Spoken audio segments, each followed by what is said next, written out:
Hello. Today we're going to go over the Celtic cross. Oh, actually, we're going to go over two spreads, mainly the Celtic cross. And that's what you'll be learning here today. I've done other YouTubes on the Celtic cross, but seeing it's been a while and seeing we have new people here now, maybe they haven't looked back in the archives. So I thought I'd go over it here. I'm going to do two sample readings, one with a straight Rider Waite and one with the Thoth deck.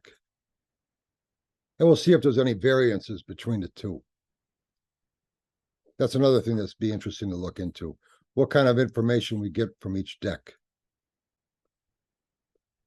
But one thing I'd say, I think it's really important that you have a couple things in place before you start really reading. And I think it's important to have at least one or two standard spreads that you use all the time. And this way you get to know that spread very well. And you're not thinking about it. When you read about a spread in a book, you got a picture like this in there, you know, of what the spread looks like. And but when you got the cards laying on the table, you don't have that diagram. And you don't want to be thinking about what the positions mean or any of that while you're reading. You want to have that just, you know it. But the more you do the spread, the more familiar you get with it. And you're not thinking about stuff like that then. So I think it's important to have one spread. Now, my Celtic cross, I've refined in a way that works best for me.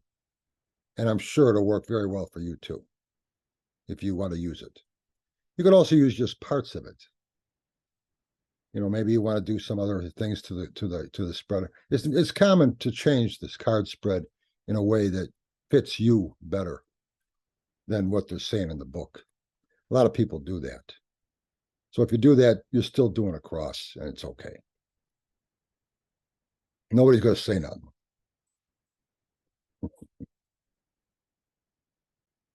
So anyway, if you heard some of this material before, it's because I just want to go over it again. I think it's important.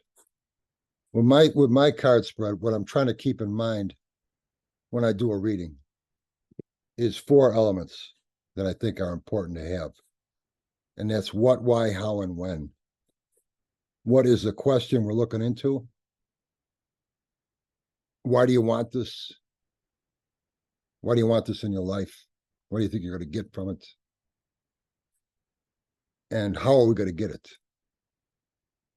And then what has to be in place, or what I call when, what has to be in place when you act on this issue?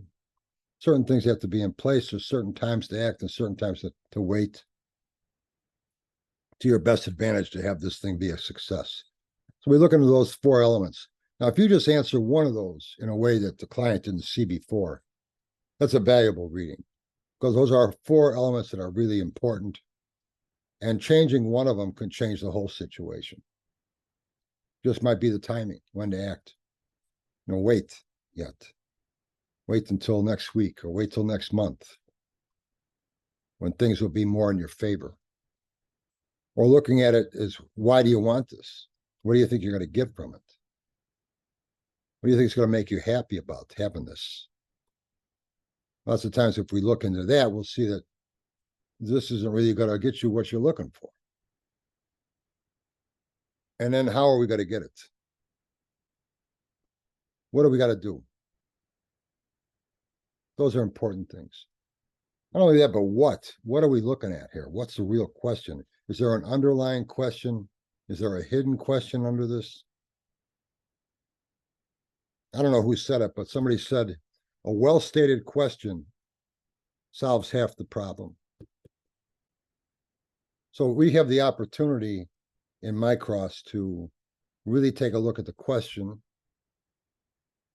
and maybe fine-tune it. And you'd be surprised, a lot of people end up with a different question than what they thought they were going to have initially. I also think it's important to get a question from the client. If you read professionally, you're not going to have a problem with that. They already have an issue that they're thinking about, and it's just a matter of them trusting you with that information. And this allows you to get right to the chase of what we're looking into here, instead of spending half the time of that reading playing guessing games. And we don't need to do that. You need to focus on what we're trying to accomplish here. At least I think that's the best way to go. So I'm going to go over these positions real quick with you. And another thing I'd like to tell you is that I think it's important to remember, if you lay these cards in an order, which you usually do, a certain order, numbers 1 and 2 positions work together with me. And then you have number 3 position. You lay a third card down. Well, now number 3 position has to coincide with numbers 1 and 2. And then number 4 position has to fit with the other 3. And then number 5, so on. So you start to tell a story here as you're moving forward with these cards. This helps you to interpret the cards as you're laying them in place. Because now we know so far in this story, I have this happening. Now the 4th card has to associate with those other 3. And the 5th card has to associate with those other 4. And it sort of fine-tunes the meaning of the card, or allows you to see it in a way that helps you interpret the card. You could also rearrange the position, the meanings. Let's say you got positions 1 and 2 and you said something else. And you got position 3 comes up and position 4 come up. It seems like they're going in a different direction. Maybe you look at 1 and 2 again and say, well, wait a minute, maybe I'm seeing something here differently with 1 and 2 now. And you go back and you retrace yourself with that. Now that fits better with 1 and 2, or with 3 and 4.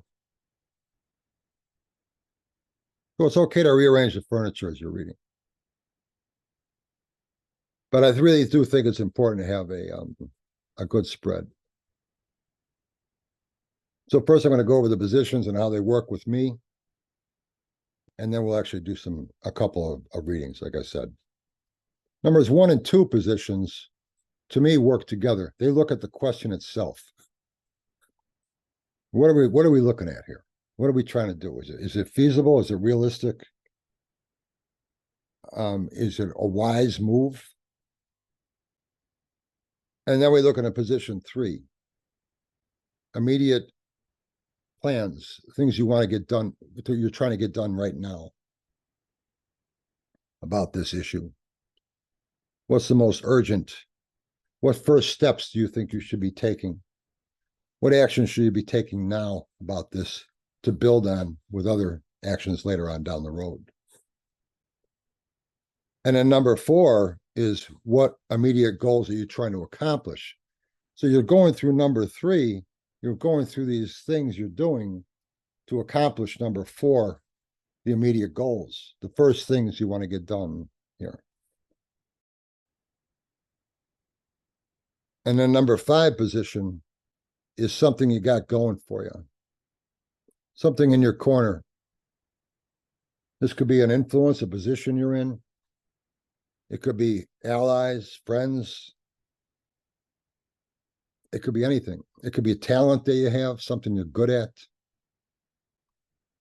Lots of times we have talents or assets, I should say, that we just take for granted. We don't think, oh, that's not going to help me. But in reality, it will if you really express it and push it. You're good at something. Or you got a good position with this here. Or this would be to your advantage if you did this. So this allows you to find that issue with your client and really push it for them. Number 5. Something you got going for you that you should use.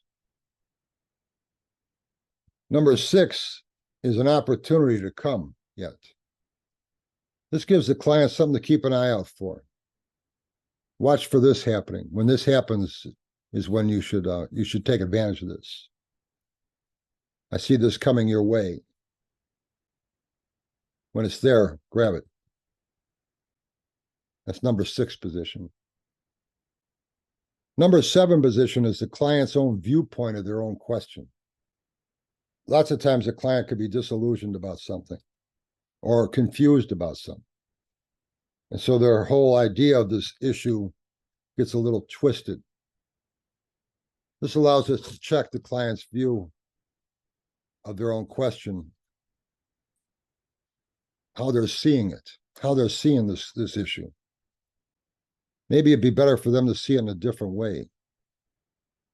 Or you can just confirm that they're seeing things the right way.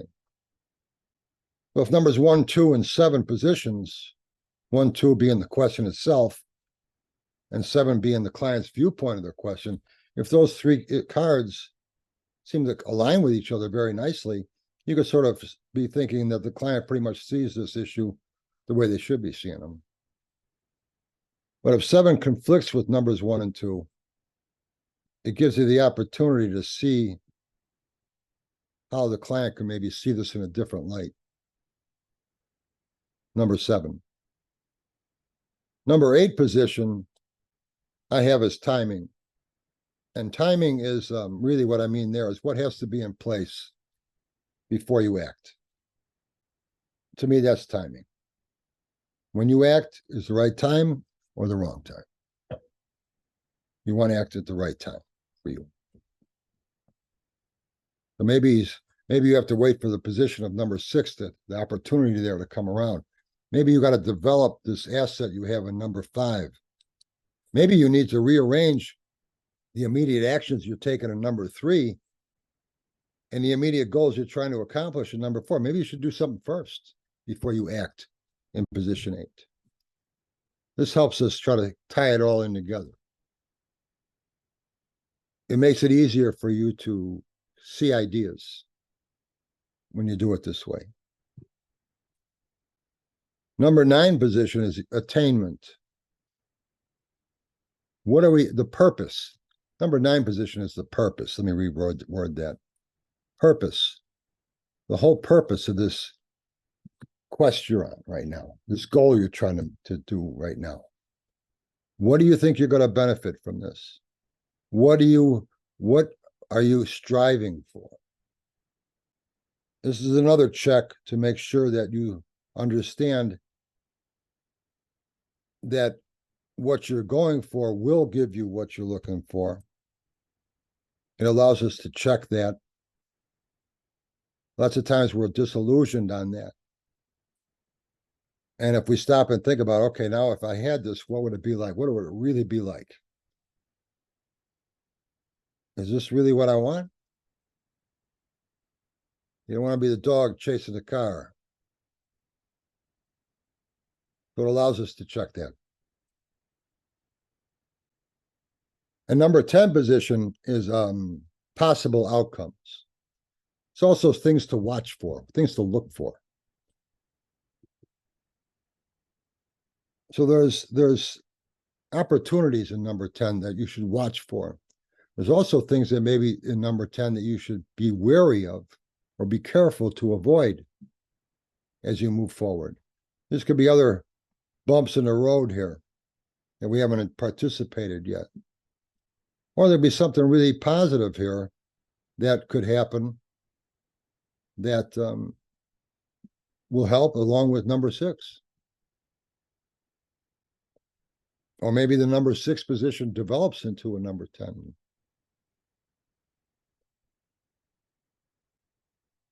So it's just things to watch for. It's a possible outcome of where you're probably going to end up being in this position. It might just be one step toward this ultimate goal. Might just be the first step, but it's a step forward. Might be a completion. Maybe it's done.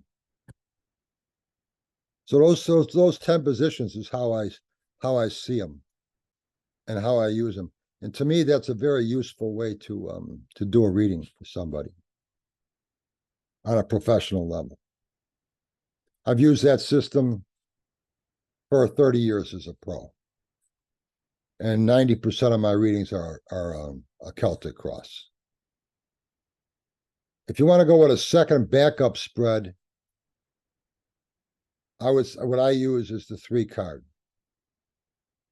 The 3-card spread. And that's just past, present, and future. But I don't look at it just as past, present, and future. I look at it lots of times with that, you're looking at something. This is what happened in the past. This is what's going on right now in the present. And this is what's going to happen in the future. But I don't see it that way. I see in the past, what has happened in the past that I can use in my experiences that will help me achieve what I'm trying to accomplish. What experience have I gone through that would be the same thing that I'm going through now, or that with what I did there might help me doing here too. Maybe there's people involved or something I did in my past that I can use to grab to move forward on this. And then the present is almost like position 8 on the cross. It's, what am I doing right now? Am I doing the right things right now in the present? Should I be doing something different? Lots of times we're just sitting on our hands, waiting for something to happen. Maybe we should be taking action in some way. Maybe something in the past can help us find a way to take that action. And then number 3, the future, I like to look as opportunities, things in the future that will help me, things that I should be looking for, keeping my eye out for, striving to get, that will help me attain what I want. To me, that works a lot better. It's a lot more better information for the client than this is what happened in the past, this is what's going on in the present, and this is what's going to happen in the future. I don't buy that. So the best way to predict the future is to create it yourself. So those 2 spreads work for me very well. I also have in the 3-card spread, I created a card spread called the 216. And that is in Essential Tarot here, this book here. And here's a diagram of the 216 over here. A, B, and C are past, present, and future. And those list of rows of words down below are the possible random elements for meanings that could be used for those. There's 216 variables that you could find ways to randomly select that will give you something besides past, present, and future to look into. It might be strengths, weaknesses, opportunities, or it could be something positive, negative, closure. And you don't have a choice on what they're going to be. They're randomly selected for you, forcing you to see the question in a light you didn't see before. Okay. I'm going to turn the camera around and we'll get started. Okay, we're going to start out with the Thoth deck. Well, first I'm going to just show you real quickly the 3-card spread with this and what I was talking about. See, we just got through talking about that. So if we're going to go with the past, present, and future, 3 simple cards, 6 of Swords, Ace of Cups, the Magician. There, now you can see them. So past, present, and future, yeah, some obstacles were in the past here, had to be taken care of. Right now, things looks like there's new situations going on that maybe things are starting to get revolved. And the future looks pretty bright with the Magician card here. Looks like you're going to be able to accomplish what you're trying to accomplish as long as you keep going in this direction. Changing things from what they were. New set of circumstances here now. You're moving in a good direction. this experience from the past, overcoming obstacles here, taking on challenges and getting through it is helping you rearrange things now as you move forward. You could also look at the present and saying, start some new situations, get something else going here, rearrange some things instead of going back to the old ways, coming up with something new. And that'll help you accomplish what you're looking for. Be ready for some surprises, things that you thought were impossible to do. You're going to come up in the future finding out, wait a minute, this is real. This could happen. Look for signs of opportunities for that to happen for you. Strengths, weaknesses, and opportunities you can look at, and that's past, present, and future. But strengths, weaknesses, and opportunities, you can look at it saying, well, strengths here, I've taken on a lot of things before. I'm able to solve problems. Look at the problems I've solved in the past. Does any of that work for me here with my present situation? My present situation, I have to basically the same as the last reading, or the last circumstance I just showed you. Present situation, take a new look at this, a new approach to it, a new set of plans, opportunities, strength, weaknesses, opportunities. Opportunities are, again, to show that things aren't what looked like was impossible before. You're going to start to see it really start to take shape. And this is a realistic situation that could be accomplished. Positive, negative, closure. Positive situations with the Six of Swords. Again, basically saying the same thing. We can figure this out. This is not above our heads here. We can accomplish this. Weaknesses. We have a tendency not to stick with it. We're always starting something new. Stick with this. Persevere with it. Strengths, weaknesses. Stick with it. Closure. Nothing's impossible. Nothing's impossible. If you stick with it and persevere, this should happen. And you'll accomplish what you're looking for. So, 3-card spread.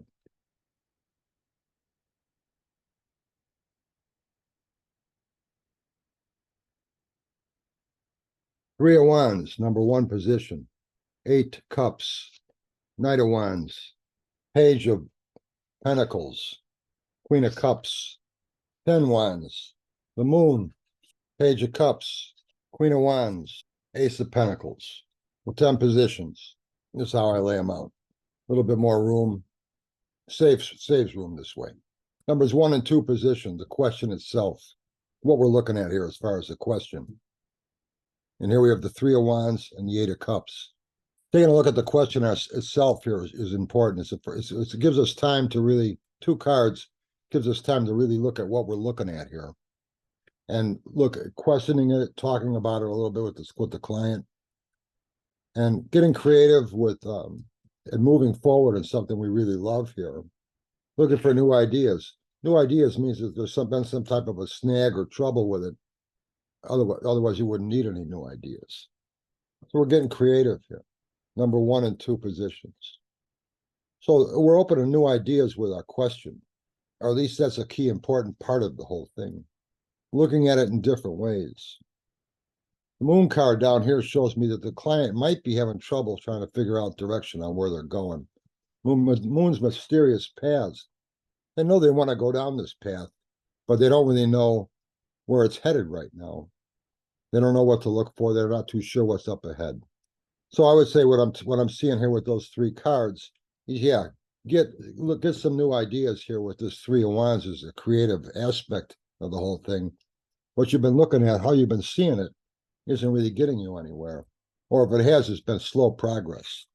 Try to come up with something new. What you got going for you, this is something you love, and you feel very confident that you can advance and move forward with this passion that you have about this situation. Right now, you're going through a time right now with the Knight of Wands here of taking action. You're just doing anything that you think will help this situation out.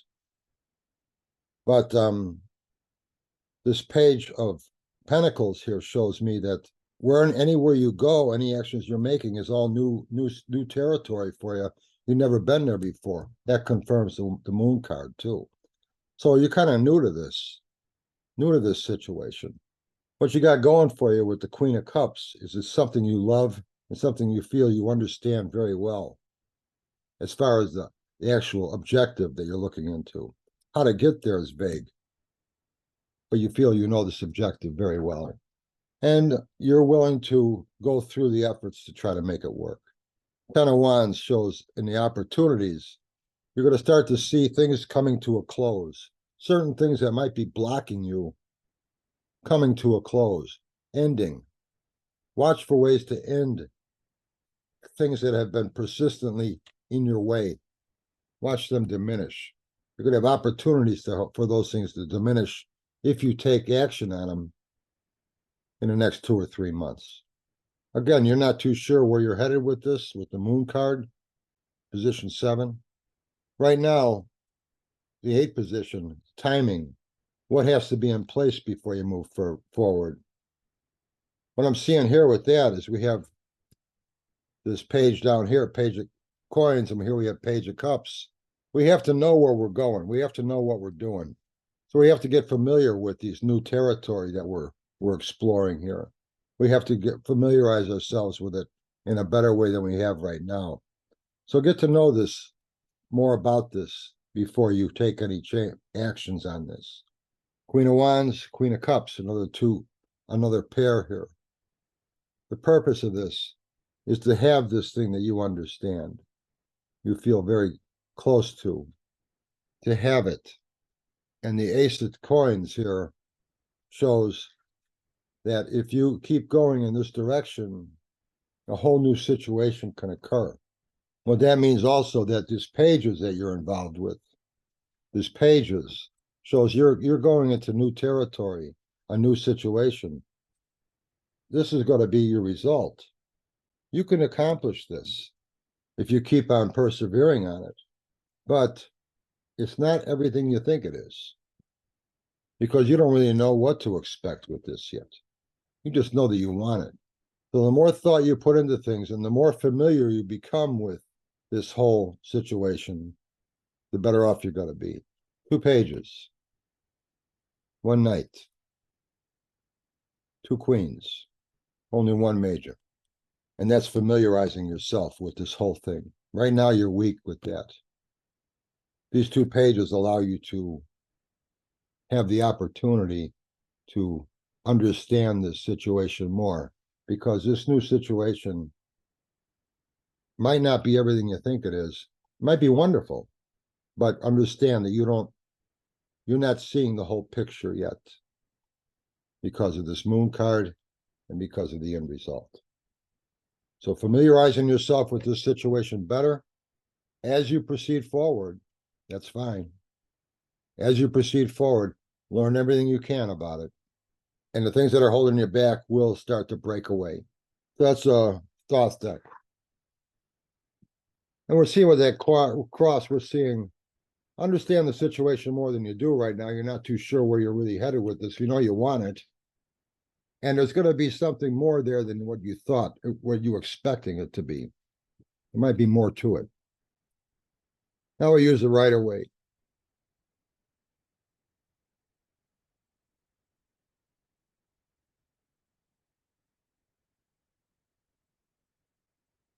Six coins, Empress card, Ace of Cups, Temperance, the Devil, Page of Cups, Queen of Swords, King of Swords, 9 of Swords,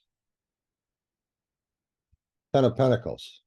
Here we had a 10 here before at the Thoth deck. Here I got a 10 up here in the final position. The question itself is, again, getting creative with the Empress card.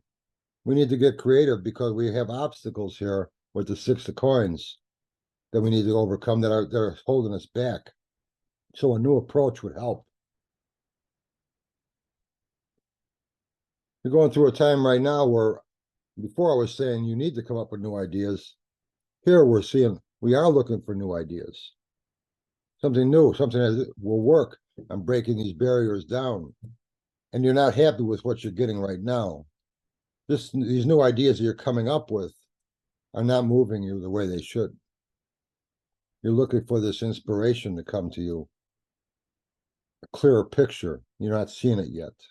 What you're trying to do is get a good guidance, a good understanding of this question and these barriers with the Queen of Swords. You're still trying to get that picture, that whole thing together yet. Get all the information you can here with the Knight, with the King of Swords. You need more information on this before you move forward. What you got going for you over here is you don't have the fear of moving forward with this.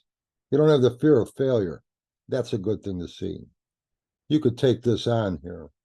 This doesn't bother you. And I do see new direction coming your way. Things that are barriers right now, not seeing answers to. You're going to see the light with something here. Some path is going to come your way if you look for the knowledge of it right now.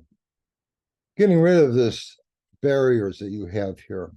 This must be part of the whole situation you're trying to accomplish, because this Nine of Swords shows me overcoming this Six of Pentacles. So this has been a thorn in your side for a while. What's nice about it, we have the Ten of Pentacles here. It can be resolved. It can be completed because you're not afraid of failure. You're looking for new ideas. You're going to see that in the next couple of months.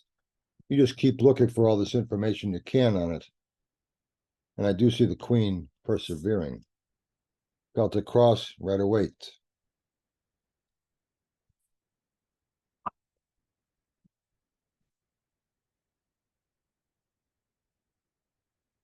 Cloth deck, and Rider-Waite.